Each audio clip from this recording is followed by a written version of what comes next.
हे भगवान, आज तो मालकिन के घर में काम करते करते बड़ी देर लग गई। कहीं मेरी नन्ही से मुनिया घर पर रो न रही हो।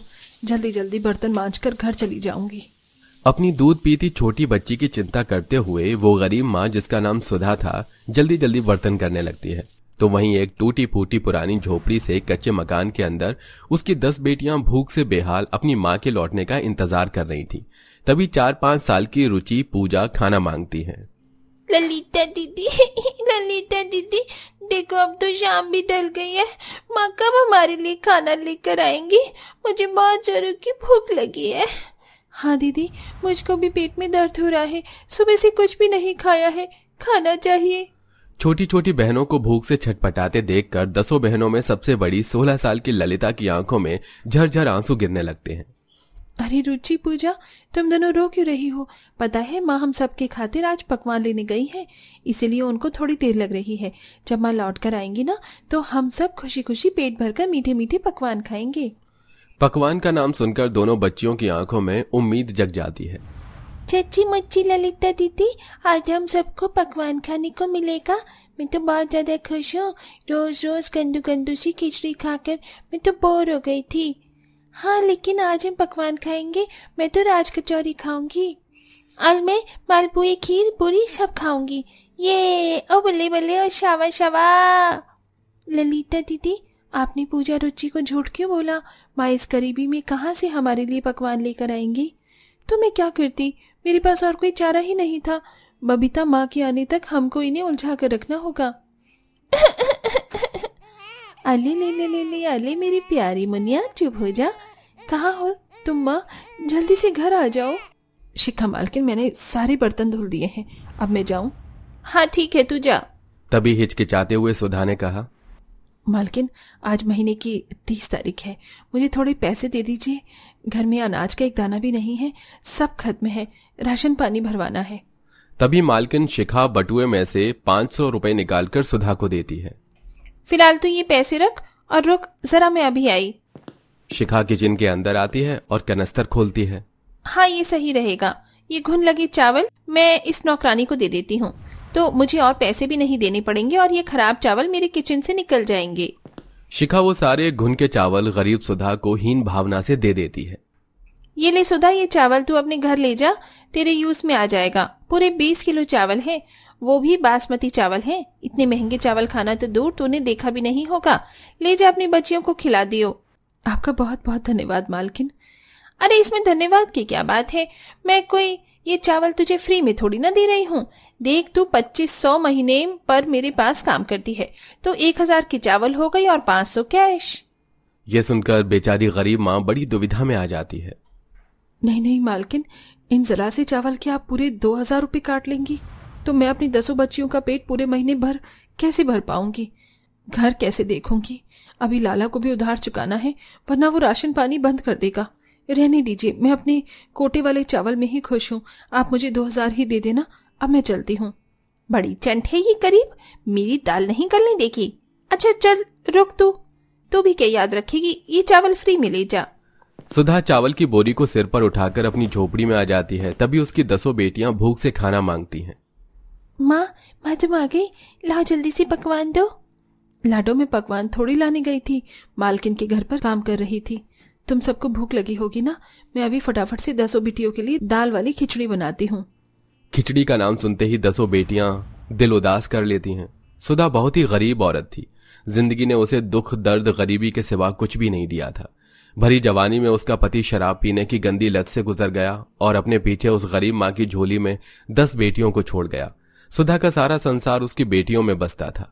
उन सबका पेट भरने के लिए वो अमीरों के यहाँ जूठन धोती थी ताकि उनका पेट भरवा सके। ऐसा त्याग, बलिदान एक माँ के सिवा इस जगत में कोई नहीं कर सकता था। लेकिन दिन रात की मेहनत के बावजूद भी वो गरीब माँ अपनी 10 बेटियों को 2 टाइम की खिचड़ी के सिवा और कुछ नहीं खिला पाती थी। बबीता, ललिता, चंदा, रुचि, पूजा, धानी, गौरी, बच्चियों आ जाओ, गरम गरम दाल खिचड़ी तैयार है। सबको भूख इतनी ज्यादा लगी थी कि सब हबड़ हबड़ खाने लगते हैं। तभी अपनी गरीब माँ के चेहरे पर थोड़ी खुशी लाने के लिए ललिता बबीता उसकी बनाई खिचड़ी की बढ़ाई करती है। वाह, बहुत ही स्वादिष्ट दाल खिचड़ी बनाई है तुमने माँ, है ना बबीता? हाँ बिल्कुल ललिता दीदी, इस दाल खिचड़ी के आगे तो 56 तरह के पकवान भी फेल हैं। हमारी माँ की बनाई खिचड़ी की बराबरी कोई भी नहीं कर सकता। अच्छा, इतनी अच्छी बनी है खिचड़ी, थोड़ी और डालो बिटिया। नहीं माँ, बस पेट भर गया। जहां 9 बेटी अपने हाथ से खा रही थीं, वहीं सुधा अपनी दूध पीती 11 महीने की बेटी को भी खिचड़ी खिलाते हुए डबडबाई आंखों से बोलती है, ले खा ले मेरे कलेजे का टुकड़ा। तेरे गरीब माँ के सीने में से दूध की धारा सूख गई है। मेरे कमजोर शरीर में अब एक बूंद दूध नहीं बचा जो मैं तुझे पिला सकूं। थोड़ी सी खिचड़ी खा ले। भूख से अशांत बच्ची भी खिचड़ी से मुंह चटपटाने लगती है। बेटियों को खिलाने के बाद अंत में उस गरीब माँ के हिस्से में पतीले में लगी खुरचन आती है। कोई बात नहीं माँ अन्नपूर्णा, मेरी बच्चियों ने पेट भरकर खा लिया। मुझ गरीब माँ का पेट तो वैसे ही भर गया। आपने जितना दिया मेरे लिए इतना ही काफी है। बड़ी मुश्किल से पतीले से 3-4 निवाले ही खिचड़ी निकलती है और सुधा के लिए आधा पेट खाकर रह जाना कोई नई बात नहीं थी। उसकी ज्यादातर रातें यूं ही गुजरती थीं और ऐसे ही दिन गुजरते हैं जहां पड़ोस में बसे हुए अमीर लोगों के घरों में कभी मटर पनीर पकता था तो कभी अपने घर में शाही दावत खाता। वहीं गरीब माँ और 10 बेटी 2 वक्त की खिचड़ी खाकर भी खुश थीं। कोई भी अपने घर में होने वाले उत्सव, जश्न, खुशी के माहौल में सुधा और उसकी 10 गरीब बच्चियों को बुलाना नहीं चाहता था। भला गरीब से कोई नाता नहीं रखना चाहता। इसी तरह दिन गुजरने लगे। फिर एक दिन पड़ोस की 8-10 साल की बेटी पाखी सुधा की गैर मौजूदगी में उसके घर आती है। ललिता दीदी, बबीता दीदी, आज मेरा जन्मदिन है, मेरे घर में पार्टी है, आप सब आओगी ना मेरे घर में? आपको केक खिलाऊंगी। केक का नाम सुनते ही गरीब बच्चियों के मुंह में पानी आ जाता है और राधा पूछती है, वैसे केक के अलावा तुम्हारे घर में और क्या क्या खाने को मिलेगा? मेरे घर में बहुत कुछ बनने वाला है। हलवाई आए हुए हैं, बड़ा सा टेंट भी लग रहा है और मटर पनीर, दाल मखनी, शाही पनीर, पूरी, छोले भटूरे, नान सब मिलेगा। तो फिर हम जरूर आएंगे। जैसे ही शाम गुजरती है बच्चियां पाखी के घर पहुंच जाती हैं। किसी के कपड़े खास नहीं थे और न पैरों में चप्पल थी।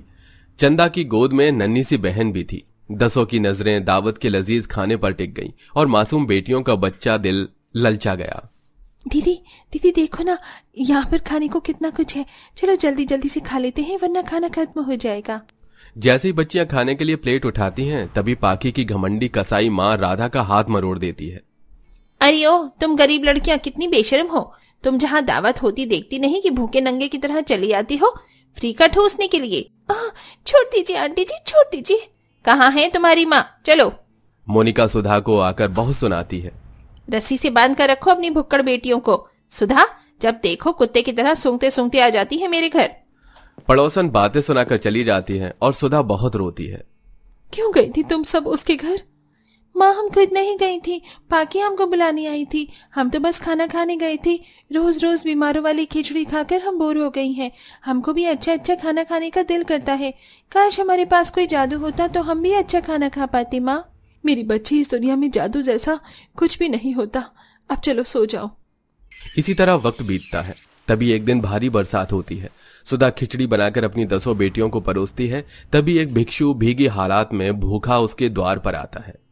बेटी, बहुत तेज बारिश हो रही है, क्या मैं तुम्हारे घर में थोड़ी देर ठहर सकता हूँ? जी आइए ना साधु महाराज। सुधा चटाई बिछाकर बाबा को बिठाती है। तभी बाबा खाने की इच्छा जताते हैं। बेटी, बड़ी जोर की भूख लगी है और तुमने मुझ साधु के खाने लायक सात्विक खिचड़ी बनाई है, थोड़ी दोगी क्या? अब क्या करूं, पतीले में तो जरा सी भी खिचड़ी नहीं। आज तो बहुत कम खिचड़ी बनी थी, क्या परोसूं? अपनी माँ को चिंता में पड़ा देखकर ललिता अपनी थाली साधु के आगे परोस देती है। ये लीजिए बाबा जी, आप मेरे हिस्से की खिचड़ी खा लीजिए। अब बाबा खाते जाते हैं और गरीब बच्चियां बारी बारी से अपनी अपनी थाली बढ़ाती जाती हैं। इस तरह 10 थाली की खिचड़ी समाप्त हो जाती है। तुम्हारा बहुत बहुत धन्यवाद बेटी, तुमने मुझे तृप्त किया, लेकिन मेरे कारण तुम्हारी बच्ची भूखी रह गई। ये लो, ये चावल तुम रखो। बाबा अपनी भिक्षा की पोटली में से मुट्ठी भर चावल निकालकर देकर चले जाते हैं। बेटी, इस चावल की खिचड़ी बनाकर तुम सब खाना और खुशियां मनाना, क्योंकि तुम्हारा भाग्य बदलने जा रहा है। बाबा की पहेलियों को सुधा समझ नहीं पाती और उस मुट्ठी भर चावल से खिचड़ी बनाती है। हे भगवान, ये तो इतने से चावल हैं, इसके खिचड़ी में तो एक एक निवाला भी मेरी बेटियों को पूरा नहीं पड़ेगा। काश पतीला भी भर जाता। गरीब माँ की इच्छा जताते ही पूरा पतीला लबालब जादुई खिचड़ी से भर जाता है। इस चमत्कार को देखकर 10 बच्चियों की आंखें फटी की फटी रह जाती हैं। माँ, तुमने देखा पतीले में कैसी रोशनी हुई थी और पूरी खिचड़ी भर गई। हाँ, मगर ये कैसा चमत्कार है, मैं समझ नहीं पा रही हूँ। माँ, लगता है ये जिन वाली जादुई खिचड़ी है। चलो इससे कुछ अलग खाना मांग कर देखते हैं। मैं चाहती हूँ कि मुझे खाने को दाल मखनी मिल जाए। तभी एक बार फिर से जादुई खिचड़ी के अंदर से चमक उठती है और अंदर से स्वादिष्ट दाल मखनी रुचि के सामने पेश हो जाती है, जिसके बाद पूजा बढ़िया सा पुलाव मांगती है। मुझे बढ़िया सा मटर वाला पुलाव खाना है, दे दो। पूजा के बोलते ही उसकी इच्छा भी पूर्ण हो जाती है, जिसके बाद सुधा कहती है, जादुई खिचड़ी, अगर तुम्हारे अंदर सचमुच में शक्तियां हैं तो मेरी झोपड़ी को एक मजबूत मकान में बदल दो। और उस गरीब माँ की ये इच्छा मांगते ही पूरी टूटी फूटी झोपड़ी एक सुंदर सी आलीशान घर में बदल जाती है, जिसके बाद उस गरीब माँ और उसकी 10 बेटियों की परिस्थितियां पूरी तरह बदल जाती हैं और सुधा जादुई खिचड़ी का व्यापार शुरू कर देती है, जिसमें वो सस्ते दाम पर लोगों को स्वादिष्ट जादुई खिचड़ी खिलाती है और गरीबों से कोई पैसे भी नहीं लेती। प्यारे दर्शकों, अगर आपको कभी ऐसी जादुई खिचड़ी खाने का मौका मिलेगा तो आप कितनी खिचड़ी खाएंगे और क्या विश मांगना चाहेंगे? कमेंट बॉक्स में कमेंट करके जरूर बताएं।